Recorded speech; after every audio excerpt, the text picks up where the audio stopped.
Hi guys, kumusta kayong lahat, no?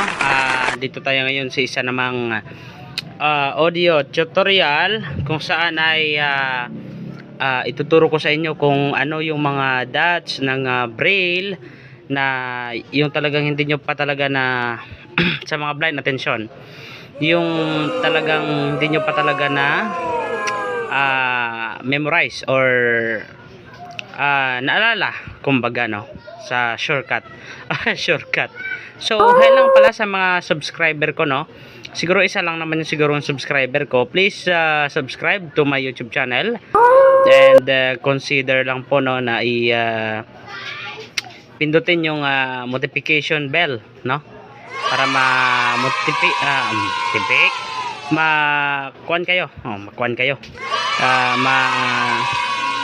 i-modify kayo ni YT, no, sa ating YouTube channel, no, kung may mga uploads tayo or may mga latest tayo na upload about sa ating audio tutorial dito sa braille, no. Yung una-una po is dito muna tayo magsisimula sa mga dots, no, or kanang bitaw sa mga Cebuano. Attention sa ating lahat. Okay, nagbabalik tayo dito sa ating audio tutorial, no.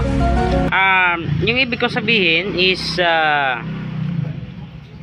masabi natin ba na ano na yung braille kasi, mga kaibigan, ay ginagamit po yan sa mga blind na hindi na makapagsulat or hindi na talaga nila magawa yung pagsusulat, no.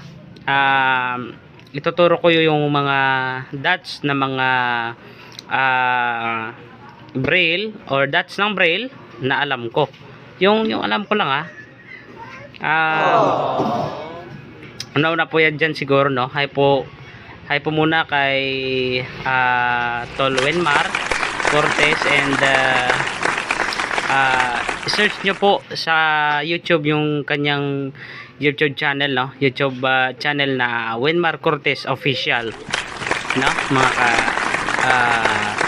YouTube kon mga ka-channel naton, no. Karon kay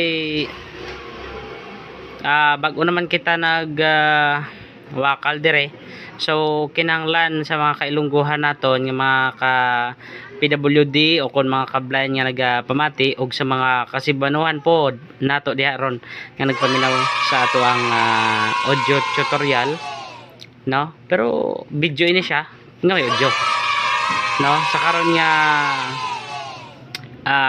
adlaw. So sige, siguro na natin siguro ang pagtudlo ko sa inyo about sa braille. So diri kita mauna sa dots.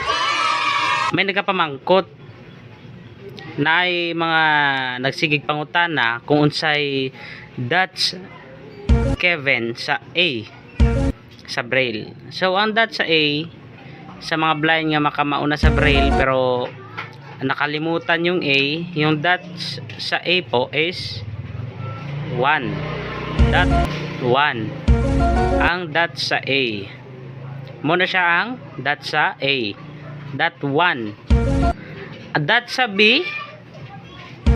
Dot sa B 1, 2. Muna siya ang dot sa B 1, 2. Dot sa C 1,